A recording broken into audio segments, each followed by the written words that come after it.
Hello student. Sai college of education Mahoba द्वारा संचालित online study में आपका स्वागत है। डेट 29 अप्रैल 2020। Subject botany. आज का टॉपिक है genetic code. Class BSc first year. इसके पहले अपन ने जेनेटिक कोड क्या है, इन जेनेटिक कोड के बारे में स्टडी की थी। जैसे जेनेटिक कोड 3 नाइट्रोजनी क्षारकों से बनी एक भाषा है जो किसी विशिष्ट एमिनो एसिड को कोड करने की क्षमता रखती है। इन्हीं जेनेटिक कोड एक तरह से 3 क्षारकों से बनी एक भाषा है जो एक विशेष प्रकार के अमीनो एसिड कोड करने की क्षमता रखती है। ये अपन ने जेनेटिक कोड में उसकी टेबल क्या है, इन सब के बारे में स्टडी की थी। अब जेनेटिक कोड की कुछ प्रॉपर्टीज यानी प्रॉपर्टीज ऑफ जेनेटिक कोड के बारे में अध्ययन करेंगे। तो पहली प्रॉपर्टी है यूनिवर्सल, सार्वत्रिक, यानी बैक्टीरिया से लेकर ह्यूमन बीइंग में जेनेटिक कोड समान होता है। यानी जिस प्रकार का हमारी बॉडी में genetic code amino acid code होता है, जिसके द्वारा उसी प्रकार का अदर लिविंग्स में भी एमिनो कोडोन के द्वारा एमिनो एसिड कोड होता है।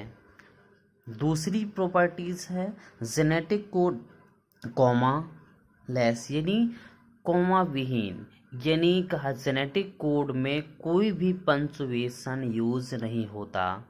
तीसरी प्रॉपर्टी है स्टार्ट कोडोन, जैसे कि एयूजी मिथ्योनिन एमिनो एसिड को कोड करता है,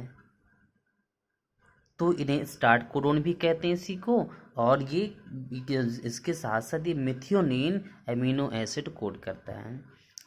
नेक्स्ट प्रॉपर्टी है जेनेटिक कोड नॉन एविगॉइस, यानी विशिष्ट असंदिग्धता। जेनेटिक कोड में एमिगॉइस यानी विशिष्टता या असंदिग्धता पाई जाती है।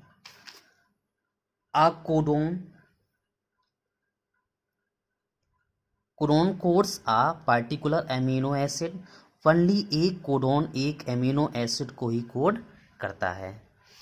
पांचवी प्रॉपर्टी है डिजनरेसी ऑफ जेनेटिक कोड,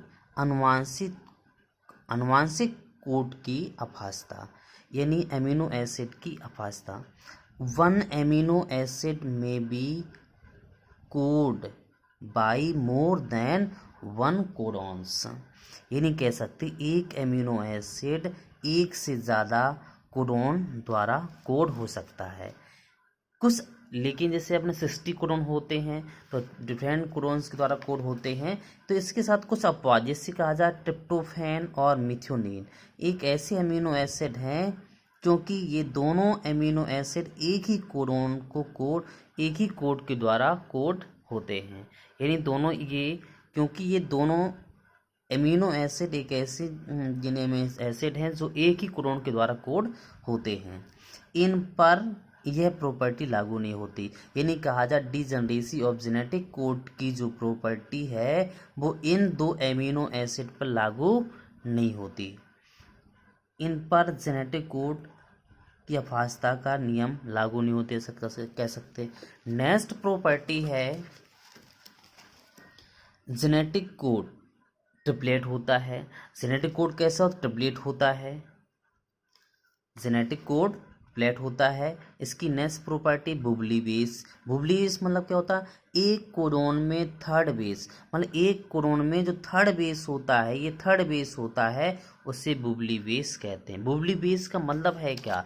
मतलब बुबली बेस है क्या? बुबली बेस मतलब होता है जिसकी स्थिति मतलब कंफर्म ना हो, निश्चित ना हो, डमाडोल हो, उसे हम बुबली बेस कहते हैं।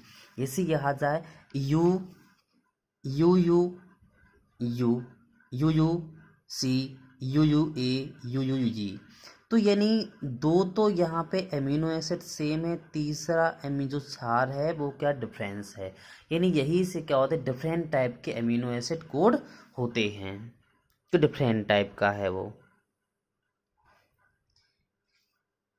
नेक्स्ट प्रॉपर्टी है जेनेटिक कोड को म्यूटेशन प्रभावित करता है। जेनेटिक कोड को म्यूटेशन क्या प्रभावित करता है, एग्जाम्पल को तो जैसे कहा जाए sickle cell anaemia. Sickle cell anaemia में देखा जाए जैसे कह सकते हैं कि ये स्टार्ट जो क्रोन AUG होता है वो इसमें यू है और ये कन्वर्ट हो जाता है GUG में, तो यानी कह सकते हैं कि इसमें जो श्रृंखला होती है ग्लूटामिक चैन की, ग्लूटामिक एसिड होता है, अब वो जाके कन्वर्ट हो जाता है वैलिन में कन्वर्ट हो जाता है, तो मनुष्य में एनीमिया टाइप की प्रॉपर्टी यानी जो करेक्टर होते हैं वो शो होने लगते हैं। तो यानी जिससे कि यानी कह सकते हैं कि यानी कि जो म्यूटेशन कुछ परिवर्तन हुआ, म्यूटेशन हुआ, तो उसकी जो जीन संरचना यानी कि जो संरचना होती है वो बदल जाती है और इससे ग्लूटामिक एसिड जाके वो वैलिन को कोड कर देता है। जब कोड कर देता है तो इसी कारण क्या होता है मनुष्य में एनीमिया करेक्टर शो होने लगता है। तो यानी जेनेटिक कोड को म्यूटेशन भी प्रभावित करता है। तो इस प्रकार से हमारा टॉपिक एक कंप्लीट जेनेटिक कोड हुआ। नेक्स्ट वीडियो में अगले टॉपिक से के बारे में स्टडी करेंगे। हेलो, नमस्कार, थैंक यू।